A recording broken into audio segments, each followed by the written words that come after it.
চিন্ময় কৃষ্ণ দাসের জামিন বাতিল ও আইনজীবী আলিফ হত্যার বিচার দাবিতে চট্টগ্রামে বিক্ষোভ মিছিল ও সমাবেশ করেছে বৈষম্য বিরোধী ছাত্র আন্দোলন। বান্ডেল থাকলে প্রতি সেনমানিতে টাকা বাঁচবে। বিকাশ সেনমানি বান্ডেল কিনে জিতুন প্রতি লেনদেনে। দুপুরে চট্টগ্রামের আদালত প্রাঙ্গণে শাপলা চত্বর থেকে মিছিল বের করে সংগঠনটি। এ সময় ইসকন বিরোধী নানা স্লোগান সহ চিন্ময় জামিন বাতিলের দাবি জানান তারা।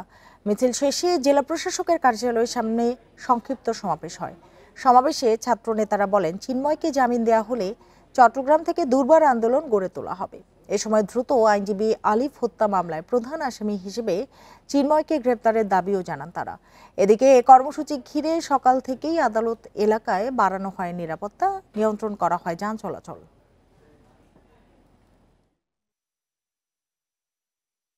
একটা জামিন শুনানি রয়েছে, সেই জামিন শুনানিকে কেন্দ্র করে যাতে কেউ আইন শৃঙ্খলা বিঘ্ন করতে না পারে এবং সাধারণ মানুষের জান মালের ক্ষতি করতে না পারে, সেই জন্য আমরা একটা নিরাপত্তা ব্যবস্থা নেওয়া হয়েছে।